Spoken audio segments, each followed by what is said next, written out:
Good evening, everybody, and thank you very much for watching tonight's training, which is on Azamara Cruises. So by doing a training on Azamara Cruises, I am, of course, slightly giving the game away that although we can already book them through the likes of JTA, Gold Medal, etc., I am just in the process of also finalising a direct contract with them, which I know a lot of you do like to use the direct suppliers. So that is very close to being completed. So please do watch this space. So I thought with Azamara Cruises, not a lot of people actually know a huge amount about them. So what better way to kick off this week's training session than getting a little bit of knowledge around them? Again, for those of you that tend to watch the presentations and things like that, I don't go into a huge amount of detail. This isn't here for overload. It is simply so that you guys can walk away with a bit of knowledge should you get asked about them, get an inquiry for them. At least you have something sat in your brain so you know exactly what you're talking about with your clients when you're taking down the details and things like that. So I'm going to get straight into the presentation for you. So exploring Azamara Cruises, an introduction and a comprehensive overview of Azamara Cruises. So Azamara Cruises stand out in the cruise industry as a premium line dedicated to offering exceptional travel experiences. They focus on destination immersion. Azamara provides travellers with opportunity to explore unique ports and cultures. Their commitment to personalised service ensures that each guest enjoy a tailored holiday, making every cruise not just a getaway, but an enriching adventure as well. So what are Azamara Cruises known for? So the first thing that stands out with them, which I will go into in a little bit more detail later on in the presentation, is the smaller ships. And what that means is unique access. So being able to reach less visited ports that the larger cruise liners just simply can't access. And we have spoken about this with another cruise company. Those smaller ships, although you may not get the bells and whistles of, the really, really over the top thousands and thousands of passenger ones, it does mean if you're destination focused, you will probably find that you're able to get into those smaller ports and see different areas. So this enables travellers to experience destinations in a more authentic way, connecting with local cultures and communities, which they are very much known for. Extended port stays. This is a big thing for Azamara. So they emphasize longer stays at each port, meaning that you've got a lot more time to explore and engage. This approach allows for deeper connections with the destinations, making that travel experience a little bit richer and more fulfilling. Immersive cultural experiences. So they focus on this area. They offer a variety of shore excursions that highlight local traditions, history, and cuisine. The excursions enhance travellers' understanding and appreciation of the places that they visit. And then with regards to their target market and things like that, so Azamara Cruises focuses on affluent travellers who are looking for unique and immersive experience. This includes couples that might be celebrating milestones or seeking a romantic getaway, solo travellers that are in search of personal discovery, and groups that wish to explore cultural destinations together. These type of traveller will appreciate personalised service and are willing to invest in enriching travel opportunities. So just something to also note on there, which I've just realised I didn't put in. So Azamara Cruises are not adult only. However, what I do need to say in big, bold letters is they do not have anything going on for children whatsoever. And what I mean by that is you will not find a kids club. You will not find any, babysitting. You won't find any kind of creche. You will not find a children's pool. You will not find a children's buffet. at the main restaurant, for example. So they are not classed as an adult only cruise line, but they absolutely 100% are geared towards that market. So please bear in mind, if you do have clients that are wanting to take children, you need to ensure that they are aware of this. And really what that boils down to is the fact that they absolutely will need to keep their children entertained for the whole entirety of their cruise, which may sound a little bit weird. They're the parents, of course, they need to do that. But what I mean by that is the fact that there is absolutely nothing whatsoever for those children to do for any age range, no matter how old the children were. And then culturally engaged travellers. In addition to the primary target of affluent travellers, Azamara also attracts those interested in cultural exploration, such as history enthusiasts and food lovers. Their clients are typically well educated, value experiences that offer deeper connections to the places that they visit. This demographic will often seek smaller and more intimate travel experiences rather than mass market cruise options. I think that very much speaks for itself. And strengths of Azamara Cruises. So exceptional service they are absolutely known for, and they prioritise personalised service, just ensuring that all guests feel valued, catered to.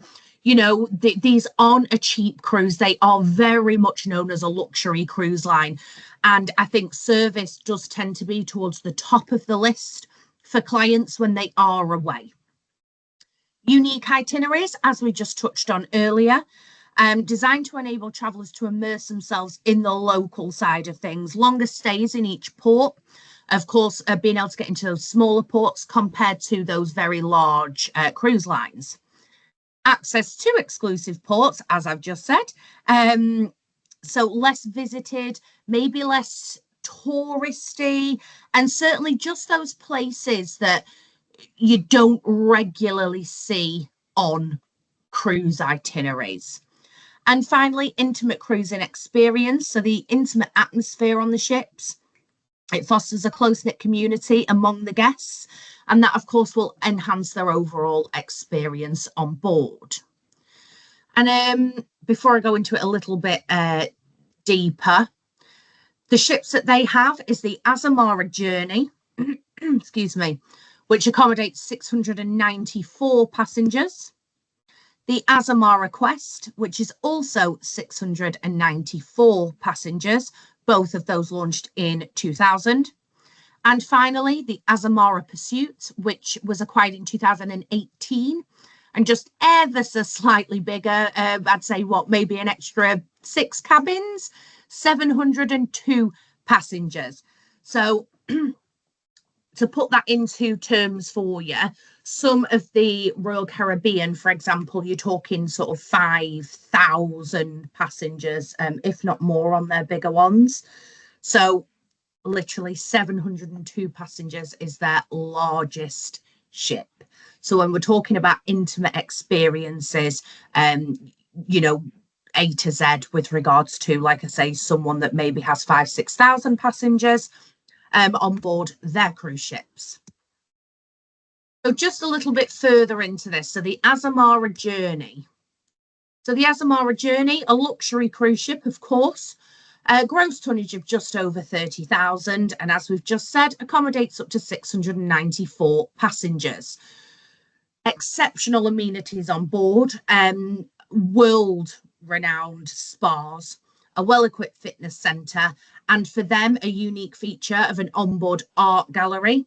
Again, gearing towards the cultural experience and that type of clientele. The Azamara Quest, one of the flagship vessels, again, just over 30,000 gross tons, 694 passengers.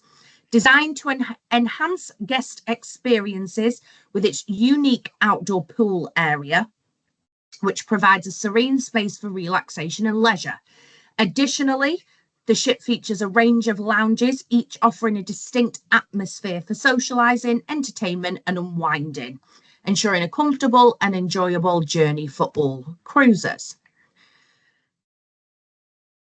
And finally, Azamara Pursuit, luxurious cruise ship again, just over 30,000, accommodates 702 passengers, providing an intimate cruising experience with unique features, including a well-equipped library, offering a tranquil space for relaxation, diverse dining options that cater to all types of various tastes, ensuring that every meal is a memorable experience. And then over to some key destinations or key areas, shall we say. So European destinations, iconic cities such as Rome, Barcelona, Venice. And as you'll see in a minute, it's all very much about seeing and doing the area, not just visiting for the day. They do delve deeper into what they offer in these places. Captivating Asian ports, so Singapore, Hong Kong, Tokyo, obviously just to name a couple.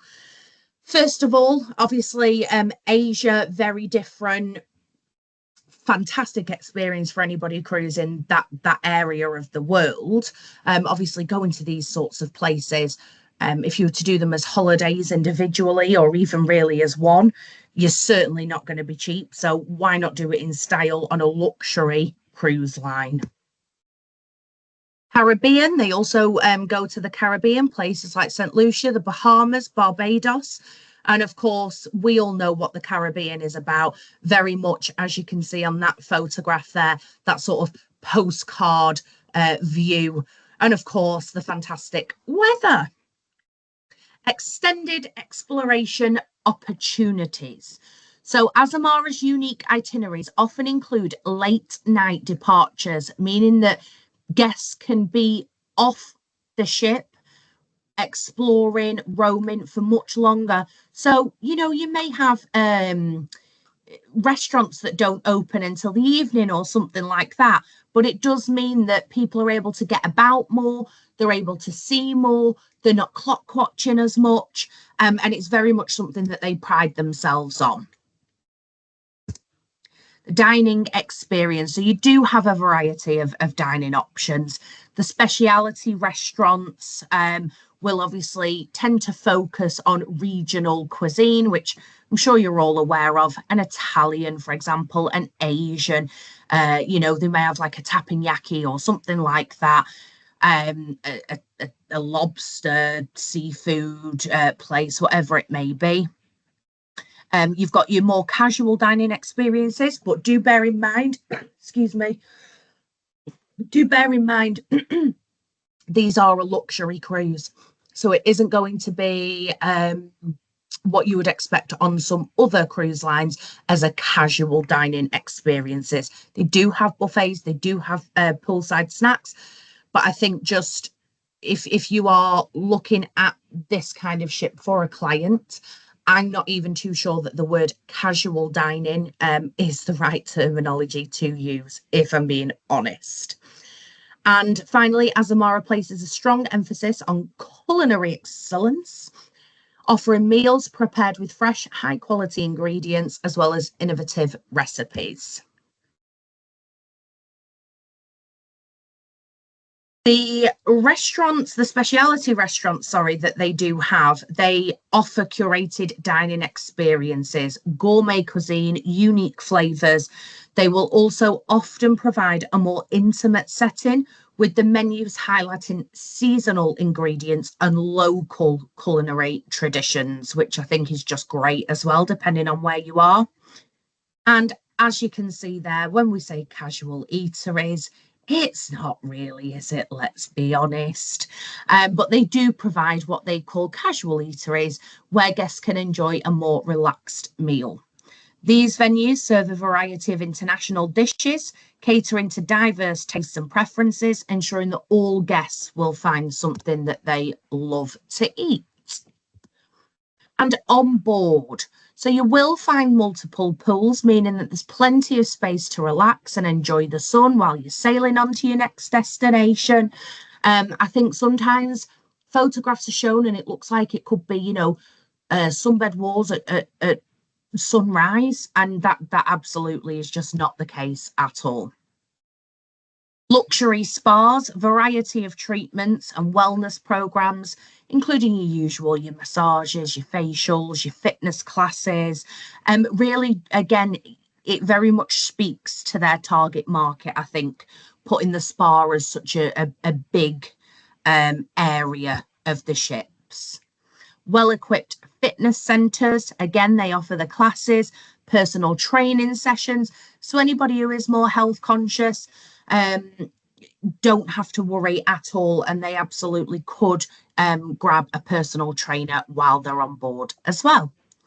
And their enrichment programs, so this can include things like guest lectures, cooking classes, arts and crafts, language lessons, and again, that's all aimed at enhancing the experience that your client is receiving on board. With regards to entertainment, you've got your live music performances, you've got your shows, you've got your themed parties, and they do keep this running quite regularly. So there will always be something going on, whether you want something a little bit livelier, or if you want maybe a bit more relaxed, a piano bar or something like that, they will be catered for as well. And I think the other thing that's really important to know is the inclusions. So as I've said more than once, and I feel there's no reason to hide it, Azamara Cruises are not a cheap way of cruising by any stretch of the imagination. But I think when you start looking at what is included in comparison to a regular cruise, if that's the right way to put it, so your gratuities are all already included, automatically included. So for anybody who isn't too sure what gratuities are, that is your tips. So tipping of the staff, the waiters, the cabin crew, the maids, the cleaners, the bar staff, you name it. It's all included. So you do not need to worry whatsoever about how much it's going to cost you to be tipping the staff. Complimentary beverages. So wine, beer, and soft drinks, all included without extra costs on top. So I know that this is becoming more popular as time goes on, where you can maybe upgrade to all inclusive, or where you can add a drinks package on, but you wouldn't even need to think of that because beverages are complimentary. And my personal two favourites are these last two. So shore excursions. Shore excursions are included, which obviously now makes sense as to why I've been banging on so much about these cultural experiences and things like that, and this longer time in the ports. So your shore excursions or your client shore excursions are automatically included. So they will know in advance what it is they're going to be doing in each port. Now, of course, they can opt out of them, don't get me wrong. But the whole point, or a big side of these cruises, is the fact that they want you to immerse yourself in local culture. They want people to go and explore the destinations and really, really get into the traditional local nitty-gritty. Obviously, they're all handpicked. They're all tailored for Azamara guests. So they're not going to put you on effectively a 6-star cruise and then have you doing a 20-mile walk through Barcelona. It's never going to happen. But the fact that they are included from a money saving perspective, and also for those who maybe like to have a little, I'm one of these people, like to know what they're doing in advance and have a bit of a plan going, absolutely great.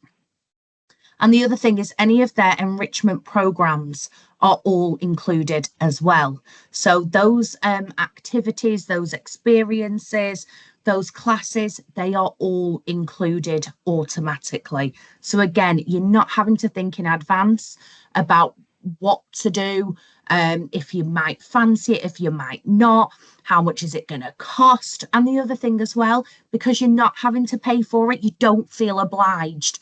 You know, if you paid for a week's worth of cookery classes and absolutely hated it after the first one, you'd kind of feel obliged to keep going for the week.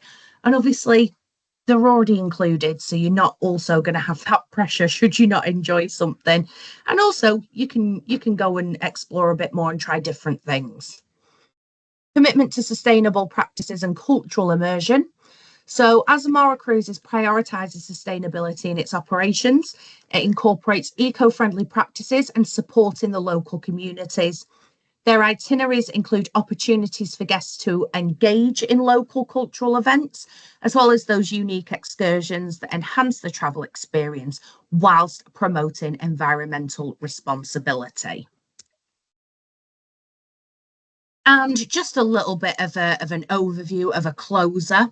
So, Azamara Cruises stands out in the industry by prioritising destination immersion, which allows travellers to connect deeply with the cultures and the communities that they will be visiting. A focus on exceptional service, their smaller ships facilitate access to exclusive ports and longer stays, which again is enhancing the overall travel experience.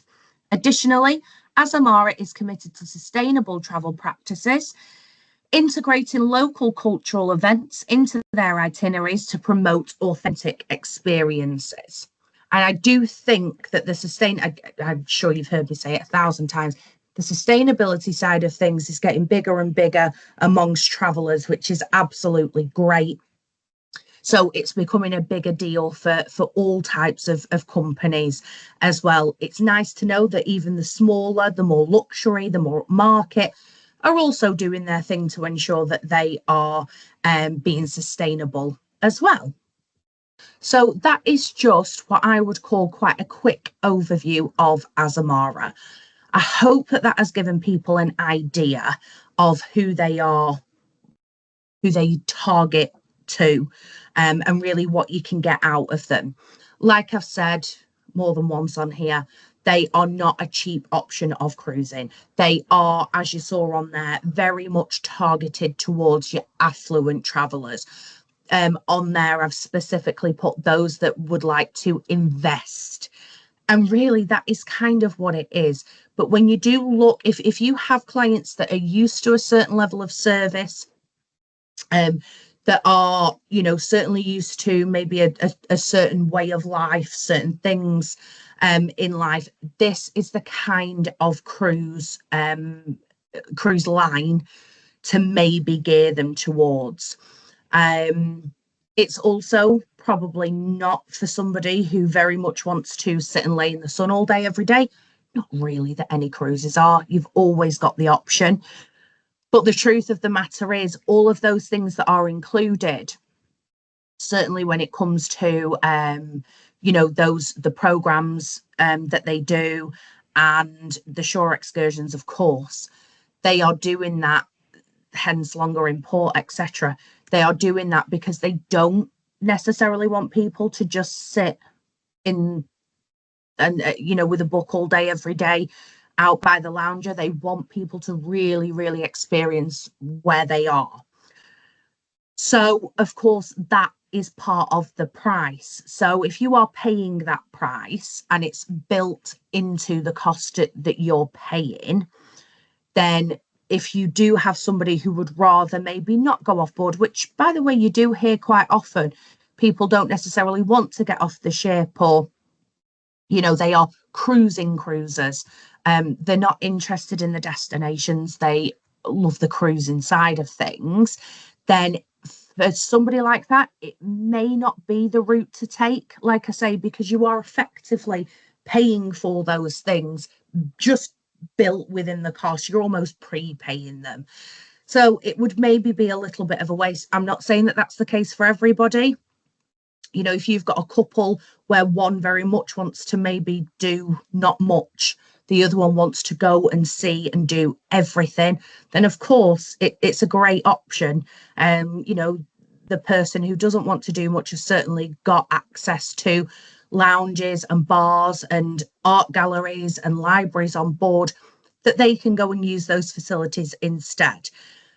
But if you've got a couple that maybe aren't necessarily wanting to do too much, probably not the way forward for them.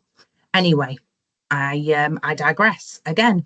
So hopefully you have got something out of that.